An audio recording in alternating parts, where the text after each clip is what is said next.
National Handwashing Awareness Week.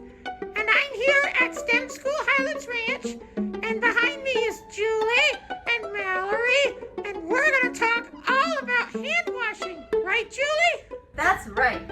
But first question, why do we have to wash our hands? Well, Julie and STEMmy, it's really important to wash your hands to keep yourself free of germs and others. You know, I was just thinking, how am I supposed to stay clean? Well, STEMmy, we'll have Julie show you exactly what you need to do to properly wash your hands. Oh, great! Where are we going? Follow me to the bathroom. Okay. Oh, wow. How many pumps of soap, Miss Mallory? About 2.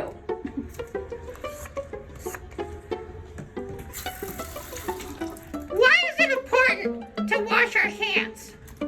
Well, soap and water is the best way to make sure that you disinfect your hands after using the restroom or seeing soil on your hands. And can you talk about how she's being so thorough with washing the skin? Yes, a good recommendation is to wash your hands for the length of a happy birthday song. Oh, I can do that. Ready? 1, 2, 3. Happy birthday to you. Happy birthday.